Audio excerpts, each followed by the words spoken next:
마이크 테스트. 이제 녹음하려고 그래요. 들립니까? 잘 들리시죠? 소잉핏입니다. 오늘은 티셔츠의 네크밴드, 립이라고도 하는데요. 이 네크밴드 패턴의 원리와 그 패턴 계산법을 말씀드리려고 합니다. 보통 선생님들에 따라서 계산법이 다르고 표현 방식이 다른데 같은 내용인데 표현을 다르게 하는 거거든요. 거기에 대한 말씀을 나누고자 합니다.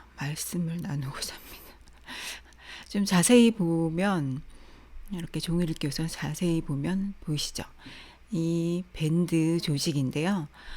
네크라인은 둥글게 라운드로 생겼으나 이렇게 달림선에서 평행선으로 라운드로 생겼지만 원단으로 볼 때는 반을 접어서 일자 패턴으로 저 라운드에다가 붙여서 그 봉제하잖아요. 저 일자로 만들어서 반을 접은 상태로 오버록을 했거든요.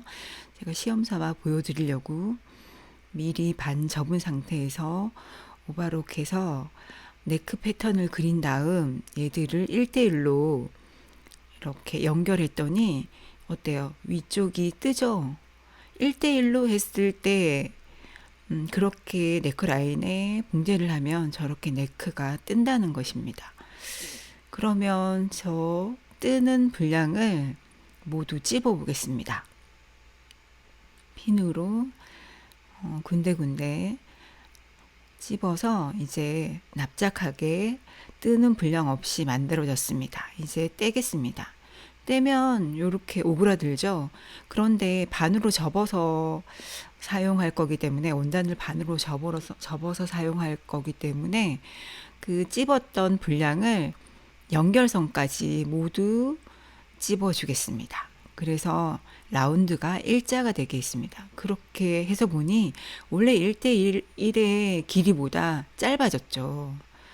이게 원리거든요. 짧게 만들어진 그 넥밴드를 당겨서 이렇게 당겨가면서 네크 봉제선과 연결해서 그래서 안쪽에 뜨는 분량이 없어지게 이 원단의 신축성을 이용해서 만드는 거죠. 우분에서 할 때는 이렇게 안 되고 만약에 비슷하게 해달라고 한다면 우분에서는 바이어스 결을 가지고 저런 형식으로는 하지만 니트 조직 그러니까 저지 조직만큼 늘어날 수는 없어요. 아무튼 이렇게 일자로 만들어서 곡선에 당겨 박는 이런 원리가 티셔츠 넥밴드의 원리입니다. 패턴으로 제가 설명을 드리자면 안쪽으로 평행으로 그린 라인의 길이를 재서 그만큼 네모나게 패턴을 만들어서 당겨 받게 하면 됩니다. 뒷판도 마찬가지거든요. 뒷판 네크도 그려서 그 평행으로 립만큼 사각으로 립 패턴을 만들어서 옆에 붙여서 쓰면 됩니다. 그린 다음 그 안쪽에 그려진 라인의 길이를 재서 그만큼 이것이 가장 기본적이긴 한데 립 조직 그러니까 그 니트 조직이 립 그 갈비뼈 조직처럼 생겨가지고 립이라고 하는 거잖아요. 그 니트 조직의 종류는 정말 많고 잘 늘어나는가 하면 아주 조금 늘어나는 것도 있고 그래서 이렇게 안쪽으로 평행으로 그려서 그걸 재서 거기에 맞춰서 패턴을 그려서 박는다고 해서 딱 떨어지게 잘 맞지는 않아요. 원단에 따라서. 그러니까 립 조직에 따라서 너무 많은 변수들이 있기 때문에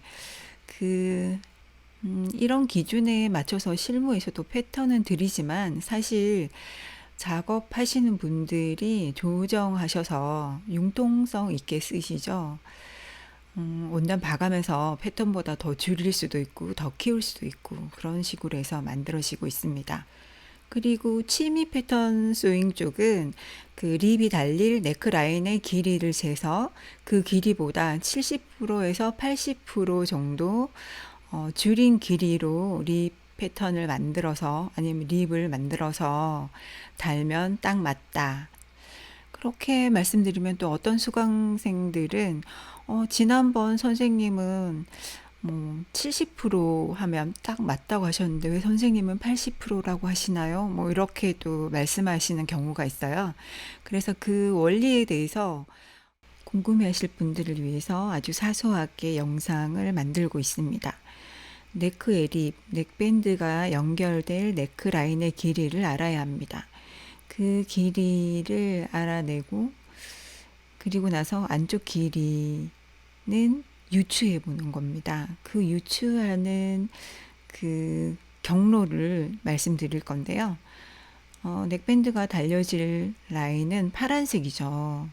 파란색 네크는 15.7cm 나옵니다. 그리고 안쪽 라인 평행으로 그리면 13.26cm가 나오는 거죠.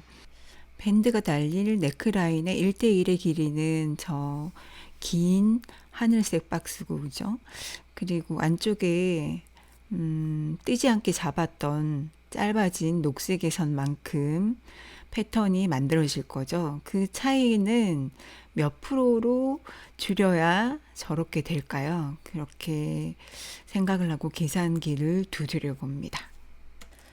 안쪽 녹색 라인 13.3cm 나누기 바깥쪽에 원래 달려질 긴 길이는 15.7 나누니까 84.7%가 나옵니다.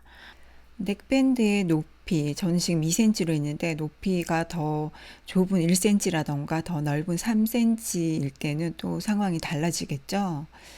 그렇게 녹색의 패턴으로 파란색의 길이만큼 늘려서 네크라인을 받게 되겠죠. 이제 뒷판을 한번 보겠습니다. 뒷판 네크라인을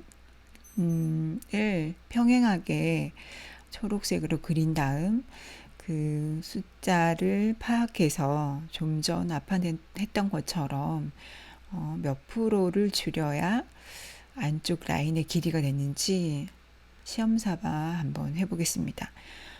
8.54 안쪽 평행선 나누기 네크라인 11 나누니까 77%를 줄이면 안쪽 평행선의 길이가 되는 거죠. 그러면 앞과 뒤에 숫자를 평균을 나누면 전체 달려질 네크라인의 길이보다 80% 정도를 줄이면 일일이 평행선을 그려서 그 길이를 재서 네크밴드 패턴을 만들 필요가 없는 거죠. 달려질 연결될 네크라인의 길이를 재서 거기에서 80%를 줄인 네크밴드 패턴을 만들면 됩니다. 그런데 니트 조직은 잘 늘어나잖아요. 너무 늘어나서 늘적해지는 경우가 더 많거든요.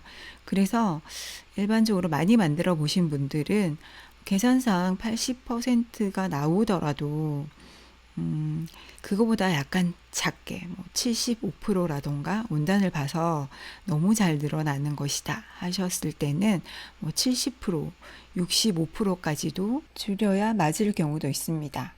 이제 마무리하겠습니다. 오늘은 티셔츠의 네크밴드를 왜 퍼센트로 계산해서 줄여서 만드는 건지, 그리고 그 퍼센트의 숫자는 어떻게 나오는 것인지에 대해서 이야기했습니다.